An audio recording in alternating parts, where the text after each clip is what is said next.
So segment 4, I believe I should do this in English because you've heard me say this in Cantonese before. So segment 4 is a restatement of my purpose statement, and also I'll tell you specifically the equipment that I'm using to do this particular show.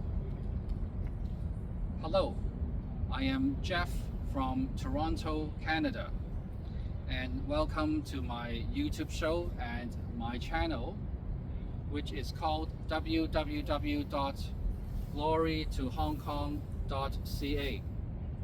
Today is the year 2025, June the 4th, and today is the 36th anniversary of the 1989 Tiananmen Square Massacre that happened in China 36 years ago in the year 1989, June the 4th. I am physically in the University of Toronto downtown St. George campus. This area is called Hart House Circle, and I am physically in front of the broken bicycle sculpture, because some of you have seen my shows before and have asked me if this is a virtual background. No, it's not. This is real. This is not artificial intelligence. The reason or the motivation behind why I did this show is because in 2024, May the 8th, the Hong Kong Special Administrative Region, the Hong Kong SAR government, or simply Xi Jinping banned the song Glory to Hong Kong. In Cantonese, it's called願榮光歸香港.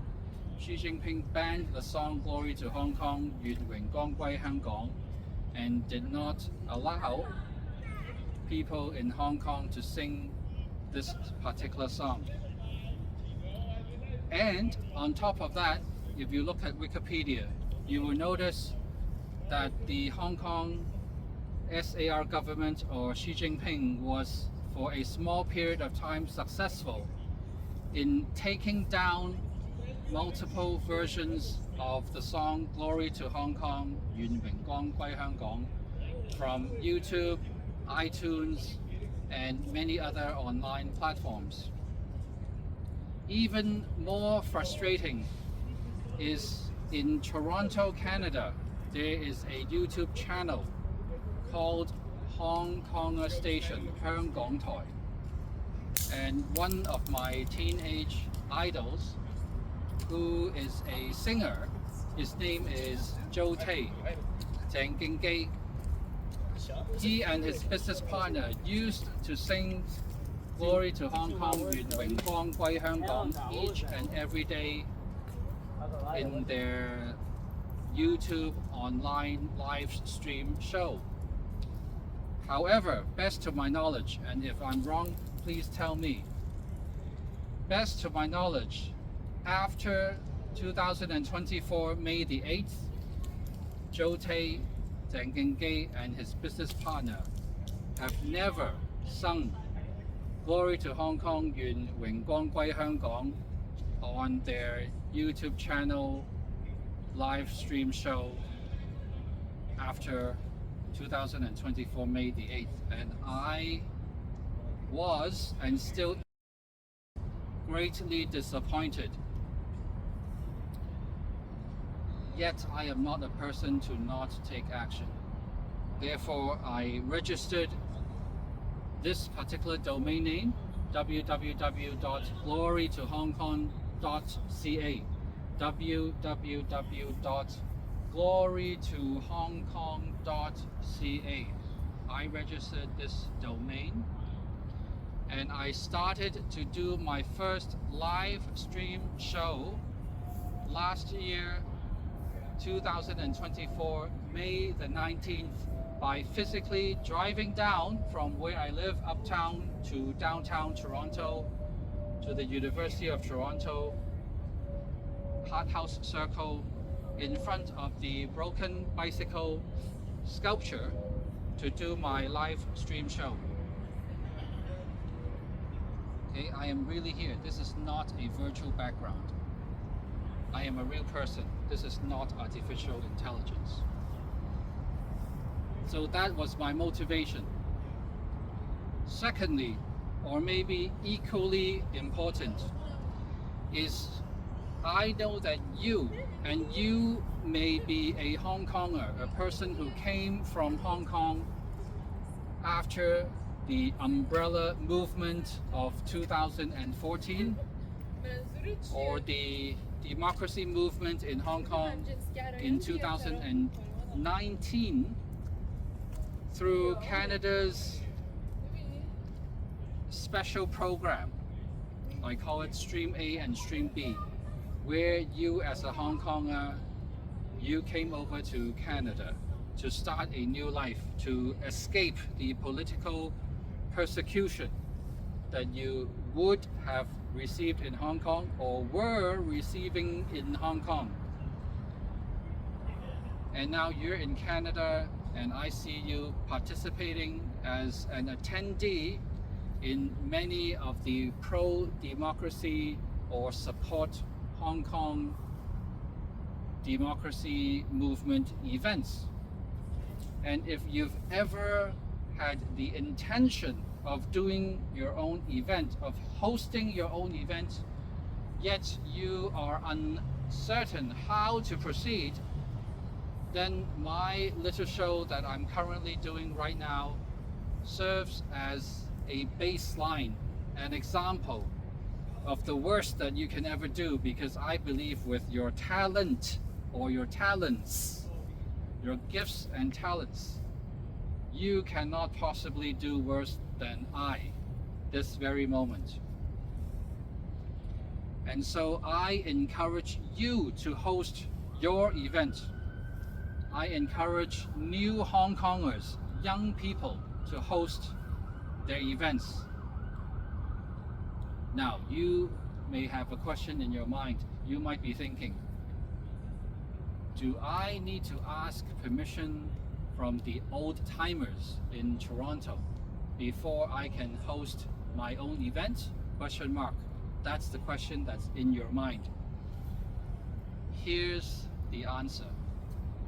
You do not need to ask permission, because if you recall the 2014 umbrella movement in Hong Kong and subsequently the 2019 democracy movement in Hong Kong has no backer. In Cantonese, it's called 冇後台. And using more English words, it means that there is no single entity, no single person, no single company, no single leader that led the democracy movements, because there's many organizations in Hong Kong during 2014 and 2019. Hong Kong people in the year 2014 and subsequently in the year 2019 collectively felt that they were oppressed by Xi Jinping.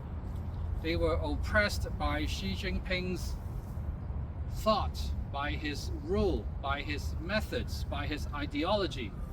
It was suffocating democracy and freedom in Hong Kong, and therefore, as a response, Hong Kongers spontaneously took to the streets in the year 2019, and at one instance, as many as 2 million Hong Kongers or more, each and every weekend during the summer of 2019, if I remember correctly, Hong Kongers would work during the week, but there were students who would skip school, and they would have protest events sporadically in the city of Hong Kong and Kowloon. But on Saturday and Sunday, huge amounts of Hong Kongers, people who needed to work and only had the weekends As their free time, they came out and packed the streets of Hong Kong and Kowloon in protest. Today is the year 2025, June the 4th, the 36th anniversary of the 1989 Tiananmen Square massacre. Today, if you go on YouTube, you can still Google 2019 Hong Kong democracy protests, and you can see many videos of Hong Kongers coming out in droves. Up to 2 million people. The whole city has about 9 million people.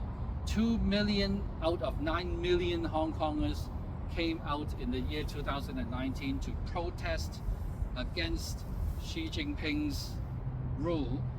Specifically, I believe because the SAR government, the Hong Kong Special Administrative Region, HKSAR, or Xi Jinping, tried to impose Article 23. In Cantonese, it's called 23條, short form. Xi Jinping tried to impose Article 23 in Hong Kong, and Hong Kongers said no, and they came out and protested. Why do I remind you of this?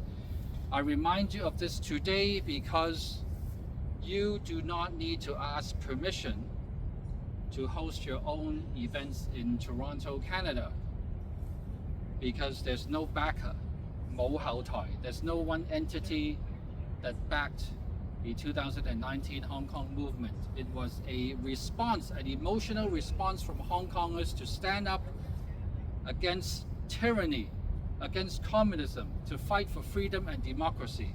And hence, today, if you're in Toronto, Canada, and you want to come out and start your own events, please do so. In fact, yesterday meaning 2025, June the 3rd, Tuesday, a group of young people were doing their annual Freedom and Democracy concert right in this lawn area. And if you go on YouTube and my website, I shall be, give me some time, posting the video of their concert on the website and on YouTube for you to take a look at. And it's very, very simple, but it's very, very effective because those teenagers really played their hearts out. Now, I know that even though I gave you a big speech, you still insist, some of you may still insist, that you have to ask someone for permission. Relax. That is what I am going to do now. As the host of my little event and my little channel, I right now give you permission. I authorize you to come out and do your own freedom and democracy events. In case you did not hear me clearly, today, right now at this moment, as the host of my event, I authorize you, I give you permission to do your own freedom and democracy event to support the cause. Come out, tell us what you feel, share your thoughts, freedom of speech. Just be courteous, okay? Be aware that there's people around you. This is a public place. I always start my events by singing "O Canada" because I am in Canada, as a show of respect to this new country that I and you and I, this new country called Canada, that we now call our new home. An event like this does not need to be extravagant or expensive. It can be as cheap and as simple as this one. At this point, I'm going to move the two cameras in place so that you can see the setup that I am using.